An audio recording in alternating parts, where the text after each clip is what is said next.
So today's Farbrengen is dedicated to Rabbi Michal Raskin, Michal Michal ben Bar and Leib. It was the only thing I could say. I used to, as a kid going to Raskin's fruit store, he definitely had a heart of gold. He was a very, very sweet man. And Shalom will happen in Aliyah. So you remember? What? Should you remember that? He had a heart of gold. Very, very sweet man. Always went that extra step for the people that came to the store. Okay, to this week is Parshas Vaera. It's also Shabbos Mevorchim Chodesh Shvat, and Shabbos Mevorchim Chodesh Shvat, everyone knew more or less that the theme of the Farbrengen will be regarding the month of Shvat and Chodesh Shvat, and Moshe Rabbeinu started repeating the Torah before he passed away. Parshas Vaera begins Vaera, right? What does Vaera mean? We have two Parshas in the Torah that start with similar words. It's Parshas Vaera and Parshas Vaera. Vaera means and he revealed himself. Vaera, which is spelled a little differently, Vav Aleph Reish Aleph. The Rebbe explains in Torah Oyer, Vaera is both, could be interpreted as a past and a future, or I guess you put it the constant present. That not only that Hashem revealed himself in the past of Avraham, Yitzchak, and Yaakov, but he reveals himself currently, that every Jew has that part of him that's Avraham, Yitzchak, and Yaakov, and Eibush reveals himself to every single Jew. What is going on over here? So in the context of this discussion, Eibush had with Moshe Rabbeinu was a very powerful back and forth going on, which is not so much open in the Chumash. You look in Rashi, based on the Midrashim, based on the words of the Chachamim, you see that there's a whole, there's very powerful message going on back and forth. Moshe Rabbeinu comes to the Eibush, then the Pasha Shmois, and he's complaining. And rightfully so, l'chayra. And in a certain sense, it's a true complaint. He tells us that what his complaint is that the Eibush sent him on a mission to take the Jewish people out of exile, to make things better for the Jewish people. And not only wasn't it successful, but on the contrary, things got worse, and the Jewish people are complaining to him why he even went on the mission in the first place. You know, the famous expression goes that if you can't, if you can't accomplish your goal, maybe you shouldn't start in the first place. It might just make matters worse. But they're coming to him with a taina. So he's going back to the Eibush with a taina. What does the Eibush tell him? The Eibush was upset with him. According to the simple reading of the Midrashim, there's many different interpretations. The Rebbe has very beautiful sichos on this. But according to the simple meaning of the Midrashim, the Eibush just says, Oy vey, says, look what's going on over here. If something happens, right away you're asking a question. Look at Avraham, Yitzchak, and Yaakov. They had hard lives and made them promises, and things went opposite of their plan, and they didn't question. They had simple faith, and now you question. And the message basically is that in order to overcome, in order to prepare for the Geula, there has to be that a person has to have the avodah of Avraham, Yitzchak, and Yaakov. There has to be that amunah pshuta, that simple faith that a person could persevere despite things going wrong. So the Nekudas Hadavarim is a point. The Rebbe has beautiful explanations on this. One of the points that the Rebbe explains is that Moshe Rabbeinu's level is chachma, is wisdom, is seichel. He wants to understand everything. His whole idea, the whole idea of Yetzias Mitzrayim is a preparation for Matan Torah. Matan Torah means that the Jewish people understand Eibush's wisdom. That's the whole purpose of Matan Torah. So Moshe Rabbeinu's whole approach when he's going to prepare the Yidden for Yetzias Mitzrayim, for going out of Mitzrayim, when how he's dealing with Eibush is he wants things should be clearly understood. So he wants to understand what Golus is all about, what Gula is all about. How does it make sense? According to logic, it makes absolutely no sense. Eibush is sending him on a mission of pure good, of pure optimism, of making things better. And that very mission backfires. It made no sense, and how is that possible? And Eibush explains to him that it's true, it's important to understand, but the seichel itself, understanding itself, has to be based on a notion that it has to accept things that are beyond understanding. You can't go through life. Torah is very important. You have to understand. But Torah itself is a fusion of two things. Your understanding, but the understanding itself is connected with a level which is higher than understanding. So this is what Eibush is telling Moshe Rabbeinu. Eibush is telling Moshe, and the way the Rebbe puts another sich in a very beautiful way, is Moshe Rabbeinu, by the Eibush answering his question, the Eibush is essentially drawing down, empowering the questioning person with the ability to have unwavering faith. The Eibusher says, Vaera, I appeared to Avram Tzchak. When the Eibusher appears to someone, everything is crystal clear. A person doesn't have any more questions. You know, there's a Velta Shavart, a Pele Shavart. They say that if someone has questions to the Eibusher, what does the Eibusher tell him? The Eibusher tells him, come here and I'll answer your questions, right? In the next world, everything is clear. In this world, there's things we don't see. By the Eibusher, everything is crystal clear. Vaera Avram, the Eibusher appeared to Avram. Avram, Yitzchak, and Yaakov had an open revelation of godliness. Therefore, despite the fact that things later made no sense to them, they didn't question, because it was clear to them that godliness is true. Thus is the emes. And the Eibusher is telling Moshe Rabbeinu that despite the fact that the Eibusher, that Yidden are now in Galos and thus, but they didn't have the ability, since the Eibusher revealed himself to Avraham, Yitzchak, and Yaakov, and they had this unwavering faith, this clear vision of reality, of godliness. So even the Jewish people now are able to have that, despite the fact that things are going wrong, or seem to be going wrong. They have that ability to have that unwavering faith.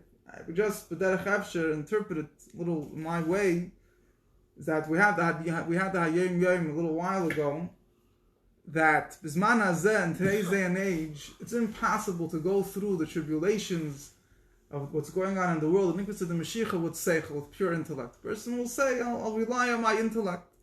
Or, to put it a little differently, a person wants to try to make sense of what's going on in the world. There's no way of making sense of what's going on in the world. On one hand, there's great, very good things happening in an unprecedented manner. And you have different Sfarim, Torah, learning of Torah, other things today. There's many good things happening today, which if we won't be pessimistic. Live on their phones. Won't be pessimistic. We won't. Right? We have unprecedented access to Torah. There's volumes of Torah which weren't printed for centuries, which are all available today at the tips of your fingers. On one hand, the deepest parts of Torah are revealed. Zohar, Chassidus, Kabbalah, deepest Maimorim of Moshe Frank. Also, so mainly the question is. So from one hand, things are. Then you look at the world, right? There's no need to every day there's another headline. There's no need to elaborate on everything that goes on in the world. On the other hand, things don't seem to make sense. A person could say, "What's going on over here? How do I make sense of what's going on?" If a person tries to go through the world with trying to understand, and things should be palatable to his brains, he's not going to be successful. Someone told me his grandfather was a Holocaust survivor, and he asked his grandfather, "How did he make it through?" So his grandfather told him, his grandfather was a group of Jews, Hungarian Jews. He told them, in our group, whoever questioned why me didn't make it. He said, whoever in that group was only the people that they just decided to stick it through, that they're not gonna question why are we stuck here and start getting upset. Just they're gonna stick with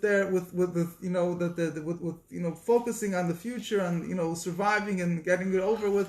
That group of people survived. Whoever had the question, why me, and started, getting frustrated at the situation, didn't make it through. And it's a very powerful thing in general in life. There's many things in life a person tries to make sense out of it, and that's his role, his approach to deal with it. He won't be able to go through too far. So he'll get stuck. So we shouldn't question, or we should question? So the word is, we have to try to understand what Torah says. We have to try to understand as much as we could, but at the same time, within our understanding, we have to realize that sometimes there's things we don't understand, and that there's a Vaera, there's a vision, there's a reality that the Nefshama is able to perceive. Every Jew is able to reveal within himself, which transcends intelligence. Right? A person is going through a difficulty. By trying to understand, make sense of what's going on, he's just going to get even more stuck in the difficulty. He has to try to transcend the difficulty. He has to have emunah, you have Avraham, Yitzchak, and Yaakov, our midas, our emotions, love of Hashem, yiras Hashem, racham, and being murdered, whatever it is. But the Indian of trying just to use seichel itself won't get you too far. Tzad Hasheni, you need to have seichel. The goal is obviously the godliness shouldn't just be something that it has to be brought down within the intuitive understanding of a person. There has to be the fusion of both. This is what happened through Moshe asking Lama Harayosam. Moshe is trying to make sense out of what's going on. The Eibusher says, Vaera, the Eibusher speaks to him, the Eibusher reveals to him that there's a reason, there's a meaning. And so that's, I think, the first Torah we could learn in the overall things that are going on in the world today in general, in our own life in particular. If a person has things that don't make sense to them, you can't get stuck. If you get stuck, you have to be ready to, to stay in the long haul, as they say. Remember, there's a Vaera, there's a clear reality which every neshama is able to access. That's the first thing. The other nekuda is that at the same time, there is the concept that Eibush is telling Moshe Rabbeinu that as the Rabbi explains elsewhere, that there's a reason here. There's a secret. There's a kavanah over here. The Eibush says that now there's the greatest revelation that's coming to Matan Torah, and as achana for Matan Torah, for whatever reason, the Eibush decided there has to be the Golus, there has to be this exile. And the point that the Eibush is trying to make to Moshe Rabbeinu is that the person shouldn't just be stuck in a situation. The person should realize that the situation has a purpose and a positive purpose. And what should he do about it? He should try to reveal the purpose. The person a person doesn't find himself in a situation, right? Yeah. I find, Jonathan Sachs, or whatever, I find myself. Whatever told the person doesn't find himself. Put there. Anyway, you put yourself there. Yeah, so the Nukud is a person, the Eibush is telling Moshe, but what should he do about it now? What should he do about it? You have to realize there's a purpose, and in order to reveal the purpose, you have to go back to the Yid, and you should tell them, there's Avraham, Yitzchak, and Yaakov, the Rabbi explains in Torah, awaken your connection to the Eibishter, the way of Avraham, Yitzchak, and Yaakov, strengthen yourself, try to, bring out the best within yourselves, and prepare yourself for Matan Torah. But don't say, okay, fine, there's something stuck, I don't know, I'll just wait until it's over. You have to do something about it. Prepare yourself for the Gula. Try to make the situation as better as you can, and if you see something that seems to be getting worse, on the contrary, that should propel you to do even more, right? It's a very powerful thing that the Rebbe put within our heads, that in the world in general, if things get worse, we get stuck, we get inhibited, we withdraw within ourselves. The Rebbe's approach is always that you should use that out to do even more. It's a koyach of netzach, right? Of being victorious, getting over the difficulty.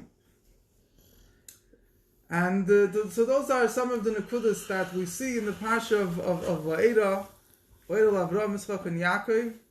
And one more point, the Rebbe says that the Eibush tells, many of my modern discuss this whole thing, what's going on, but the Eibush tells Moshe Rabbeinu that the future redemption is going to come from a level that Matan Torah represents a level of Shmi Havaya. My name Havaya, he says, the Avos, Avraham, Yitzchak, and Yaakov had great revelations, but they did not have the revelation of the essence. So fine, in order to have the revelation of the essence, there has to be this whole process of exile and redemption. The Rebbe says, what's the revelation of the essence within our own avodah? The revelation of the essence within our own avodah means that there's no shinuyim, there's no changes in our avodah. How do you know if a person is really there, is really real?